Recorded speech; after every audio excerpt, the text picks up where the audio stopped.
Ramkumar Sharma advocate Meerut से सवाल तो बनता है। पुलवामा अटैक हुआ था, मोदी ने कहा था सिंधु नदी का पानी रोक देंगे। पहलगांव अटैक हुआ, बेकसूर लोग मारे गए, चिन्हित करके मारे गए, धर्म के आधार पर मारे गए और कहा कलमा पढ़ो वरना मारे जाओगे, और मार दिए गए। और कहा कि मोदी से कह देना। अपने आप में बड़ी अजीब गरीब बात लगती है, समझ में नहीं आता कि कह देना मोदी, समझ में नहीं आई बात कुछ ही। बहरहाल देश गुस्से में है, आक्रोश है, जोश है, और हम चाहते हैं युद्ध हो पाकिस्तान से। पर क्या युद्ध होगा? सिंधु नदी का पानी रोक दिया जाएगा? रोज टीवी पे जा रहा है, खलक सूख गया पाकिस्तान का, कृषि समाप्त हो जाएगी, अर्थव्यवस्था चौपट हो जाएगी, एक बूंद पानी नहीं मिलेगा, नदियां सूख जाएंगी। अरे भाई, क्यों झूठ बोल रहे हो यार? कितना झूठ बोलोगे? क्या झूठ पे आधारित ये ईंटें लगी है ना आपकी इमारत में, सब झूठी है, रेत की है। जिस दिन भूकंप आया ना जनता का, ना सब दह जाएंगे, जवाब नहीं होगा आपके पास में। कोई संसाधन है नदी का पानी रोकने के लिए? 20 साल लगेंगे कम से कम सिंधु नदी पर डैम बनाने के लिए, और रुपए खर्चा होगा, मालूम है। और पाकिस्तान को आपने जीत कर अपने मिला लिया, आपके लिए तो खाने के लिए है नहीं। 85 करोड़ लोगों को तो मुफ्त का राशन दे रहे हो, वो लोग बेरोजगार है, काम करते नहीं है, गरीबी है, पेट भर रहे हो उन लोगों का। उन भूखे नंगे लोगों को घोल लेके आओगे। वैसे ही बांग्लादेशियों से, पाकिस्तानियों से रोज गालियां बकते हो आप, और जो यहाँ के मुस्लिम हैं उनको रोज आप आतंक का चेहरा बता देते हो। अरे भाई, ये भारतीय मुसलमान है, ये पाकिस्तानी नहीं है। ये लोग अपनी इच्छा से यहाँ पर रह रहे हैं। इनका हृदय उनके जैसा नहीं है कठोर।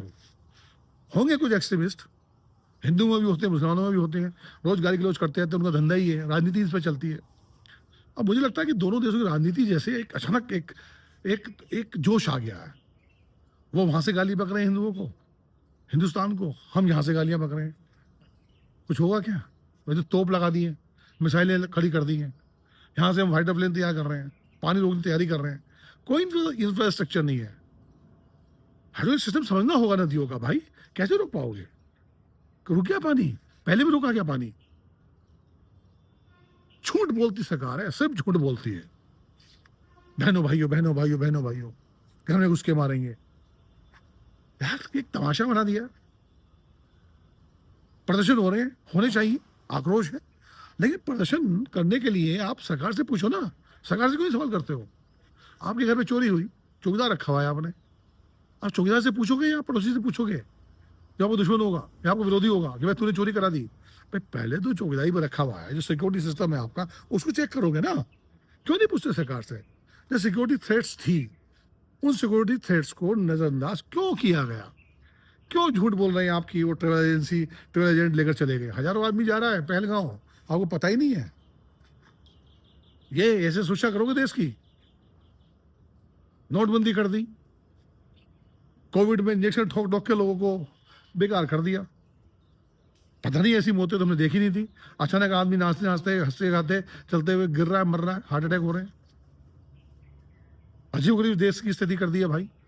नोटबंदी करी तो कहा था कि आतंक की कमर तोड़ दी है बहनों भाइयों, तोड़ दी कमर, आतंक खत्म हो गया। नकली नोट अभी भी चल रहे हैं।